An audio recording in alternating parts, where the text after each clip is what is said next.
तो बुक्की मसाला आपको काफ़ी सस्ता मिल जाएगा। आखिर ऐसा क्यों, आप जानते हैं हल्दी कैसे बनाई जाती है, धनिया की बुक्की कैसे बनाई जाती है? क्या आप सभी लोग उसके बारे में जानते हैं?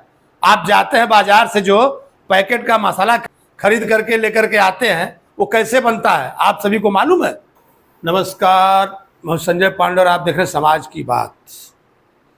एक खबर थी कुछ दिन पहले की, गोरखपुर से 26 किलोमीटर दूर बरईपुर गांव में नकली पनीर बनाई जा रही थी, और वो भी थोड़ी बहुत नहीं, 25 लीटर दूध से 40 क्विंटल पनीर। आप भी सुनकर के चौंक जाएंगे कि 25 लीटर दूध में 40 क्विंटल पनीर कैसे बन गई, और वो बनाने वाले कौन थे? तो आपको बताता चलूं कि जो बनाने वाले थे वो हरियाणा से आए हुए थे।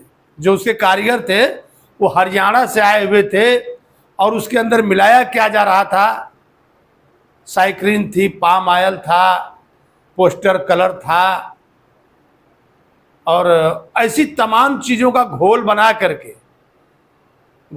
करके और उसको फिर पनीर के रूप में फाड़ करके बनाया जाता था। और जिसको अगल बगल जैसे गोरखपुर, देवरिया, उसके जो अगल बगल के जिले थे वहां पर सप्लाई किया जाता था। शादी ब्याह या घर पे कैसे भी, जैसे भी लोगों को खाना होता था खाते थे। सोचिए जरा कि आखिर वो पनीर आपके पेट के अंदर जाएगा तो आपका क्या होगा? हमारे देश में जो कैंसर के मामले बढ़ते जा रहे हैं उसकी वजह क्या है? कहीं ना कहीं हमारा खान पान इसके लिए जिम्मेदार है। और ये तो हमने आपसे एक जगह की बात बताई, जो हरियाणा से कारीगर आए थे, तो हरियाणा में भी बना रहे होंगे। देश के तमाम हिस्सों में नकली मावा यानी खोया, किस तरह से नकली मावा बनाया जाता था, नकली दूध बनाया जाता था, दूध में यूरिया मिलाई जाती थी।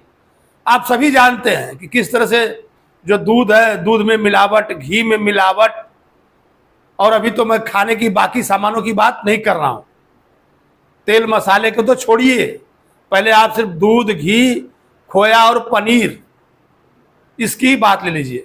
तो क्या सरकार का ध्यान इधर नहीं है? सभी अपराधों के लिए उसमें सजा का प्रावधान क्या है? इतना कमजोर प्रावधान, 272 और 73 करके धाराएं हैं। किसी किसी में 6 महीने की जेल है, 1000 रुपये जुर्माना है। अगर आपकी चीज, नकली चीज कोई खा के मर जाता है तो उसमें कभी 10 साल की सजा है। यानी हमारे देश अगर देखा जाए तो शरिया के कानून की बात होती है, तो कहीं ना कहीं शरिया का कानून सर्वोत्तम कानून है। क्योंकि अगर इस तरह के कानून होते, चोरी, डकैती, छिनैती, मिलावटखोरी, सीधे गला साफ, चौराहे पर सजा, और ऐसी ही सजा की जरूरत है। क्योंकि आप देखेंगे कि किस तरह से ये मिलावटखोर लोगों के स्वास्थ्य के साथ खिलवाड़ कर रहे हैं। हमारे यहाँ की कानून व्यवस्था लचर तो है ही है, उसके अलावा एक खास बात है, यहाँ पर जो फूड इंस्पेक्टर घूमते हैं, दुकानों से सैंपल लेते हैं, वो भी कहीं ना कहीं विवादों के घेरे में हमेशा रहते हैं। किसी न किसी दुकान से सैंपल लेंगे और कुछ पैसे पा जाएंगे और सीधे चले जाएंगे। तो क्या होगा हमारे देश का, जहां पैसे ले लेने के बाद सब कुछ बदल जाता है। अब मैं बात करूंगा थोड़ा सा मसाले के ऊपर। आप देख रहे होंगे कि आपको जो खड़ा मसाला होगा, धनिया होगी, हल्दी होगी, मिर्चा होगा, ये सब सारी चीजें अगर आप बाजार में खड़ा लेने जाएंगे तो किलो का रेट आपको महंगा मिलेगा, तो बुक्की मसाला आपको काफी सस्ता मिल जाएगा। आखिर ऐसा क्यों, आप जानते हैं हल्दी कैसे बनाई जाती है, धनिया की बुक्की कैसे बनाई जाती है? क्या आप सभी लोग उसके बारे में जानते हैं? आप जाते हैं बाजार से जो पैकेट का मसाला खरीद करके लेकर के आते हैं, वो कैसे बनता है आप सभी को मालूम है? जो हल्दी है उसमें चावल पिसा जाता है, और थोड़ी सी हल्दी मिला करके, बाकी कलर मिला करके, उसको सेंटेड करके हल्दी की पैकेट हो जाती तैयार। जो धनिया है, धनिया की लकड़ी उल्टे सीधे भूसे पीस करके, थोड़ी धनिया का सेंट मार करके धनिया की बुक्की तैयार। यही हाल मिर्ची का है। तो क्या सरकार नहीं जानती इस बात को? सरकार के अधिकारी नहीं जानते इस बात को? लोग जगह जगह से हफ्ते लेते हैं। मैं बार बार कहूंगा उन लोगों को, उन जिम्मेदार लोगों को जो पैसे पर बिक जा रहे हैं, उनके बच्चे भी इस चीज को खाएंगे। मैं उन अधिकारियों की बात कर रहा हूं, उन कर्मचारियों की बात कर रहा हूं। अरे जरा सा भी नैतिकता अपने अंदर रखिए। आप अपने वेतन से घर चलाइए, कोई बड़ी बात नहीं है, चल जाएगा।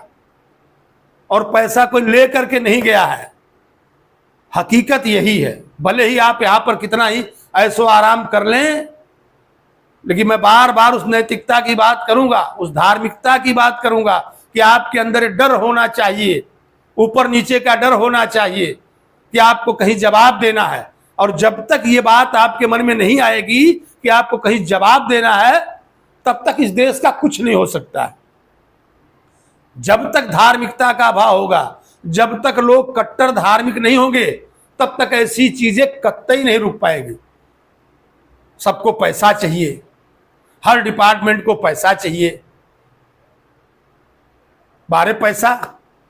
और जबकि देख रहे हैं कि जाते टाइम सभी जा रहे हैं हाथ झाड़ करके, लेकिन फिर भी 1 घंटे वाला ज्ञान जब कोई मरता है तो उनके जो आंखों के सामने जो उनका ज्ञान खुलता है, 1 घंटे के बाद अपने आप वो ज्ञान सब लापता हो जाता है। अपने आराम के चक्कर में, अपने शौक की चीजें खरीदने के चक्कर में, वेतन से ऊपर की कमाई के चक्कर में ऐसी चीजों को आश्रय दे रहे हैं जो कहीं न कहीं उनके भी परिवार के पेट में जा रहा है। मैं मसालों के मिलावट के बारे में, तेलों में मिलावट के बारे में, खाने की तमाम सारी चीजें हैं। और ये 272-73 जो सरकार कानून लगा के बैठी है, इससे कुछ होने वाला नहीं है। सरिया जैसा सख्त कानून मिलावटखोरों के ऊपर होना चाहिए, जो लोगों की सेहत से खिलवाड़ कर रहे हैं, लोगों को कैंसर जैसी घातक बीमारी दे रहे हैं। कहीं ना कहीं उनका इलाज भी उसी तरीके से होना चाहिए। से जुड़े हुए मुद्दे, उस पर मैं हमेशा लोगों को जगाता रहूंगा, क्योंकि हमको मालूम है हमारे देश की जो नेशनल मीडिया है वो तो ये काम करेंगे नहीं। उनको भी पैसा कमाना है, उनको भी अपनी टीआरपी बनानी है, सभी लोगों को सिर्फ पैसा बनाना है। लेकिन जो दिल के अंदर का दर्द है, वो कोई ऐसा ही व्यक्ति दिखा सकता है जो उस दर्द के साथ खड़ा है, वही दिखा सकता है, दूसरा कोई नहीं दिखाएगा। बार बार लोग लुट रहे हैं, दवाओं में लुट रहे हैं, खान पान में लुट रहे हैं, क्या क्या चीजें खा रहे हैं, और सरकार सिर्फ लोक लुभावन उनके वादे और सिर्फ वोट की राजनीति, यही देश पर है हावी। और इसी वोट की राजनीति के चक्कर सारे लोग बर्बाद हो रहे हैं। उसका जो मूल कारण है सिर्फ और सिर्फ वोट की राजनीति। समाज से जुड़े हुए किसी और मुद्दे पर आपके साथ होऊंगा। तब तक के लिए धन्यवाद।